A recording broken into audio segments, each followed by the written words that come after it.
जय श्री राम। दोस्तों, आप सभी का रामायण कथा के आज के इस भाग में स्वागत है। सीता जी की खोज। राम की मुद्रिका लेकर हनुमान ने उसे अपने मस्तक से लगाया और सुग्रीव तथा श्री राम के चरणों को स्पर्श करके वानरों की सेना के साथ सीता को खोजने के लिए निकल पड़े। शेष वानर भी सुग्रीव के निर्देशानुसार भिन्न भिन्न दिशाओं के लिए चल पड़े। उन्होंने वनों, पर्वतों, गिरी कंदराओं, घाटियों, ऋषि मुनियों के आश्रमों, विभिन्न राजाओं की राजधानियों, शैल शिखरों, सागर द्वीपों, राक्षसों, यक्षों, किन्नरों के आवासों आदि को छान मारा, परंतु कहीं भी उन्हें जनक नंदिनी सीता का पता नहीं मिला।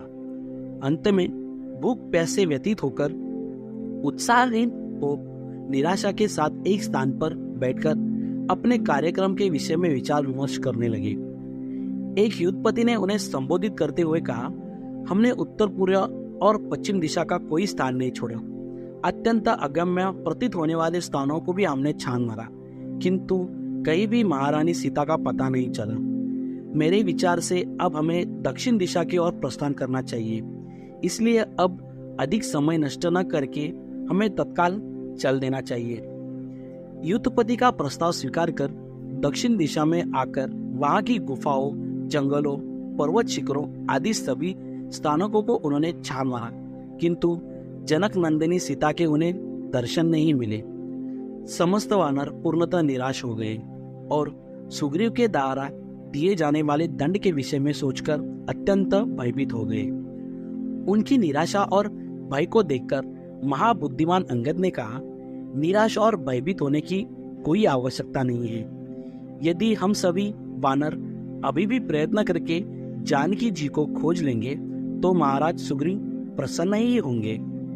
राजकुमार अंगद की बातों से उत्साहित होकर वानरों ने जानकी जी की खोज के लिए पुनः युद्ध करना आरंभ कर दिया।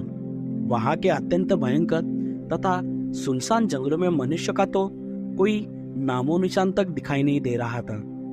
वहां अन्वेषण कार्य बहुत ही कठिन था और वानरों को वहां अत्यंत कष्ट सहन करना पड़ा। समस्त वानर भूख प्यास से व्याकुल होकर वहां घूम रहे थे तो उन्हें एक गुफा दिखाई पड़ी।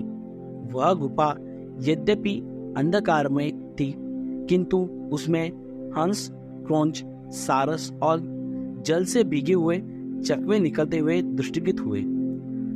उन जल से भीगे हुए पक्षियों को देखकर हनुमान जी ने अनुमान लगाया कि अवश्य ही उस गुफा के भीतर जल का स्रोत है।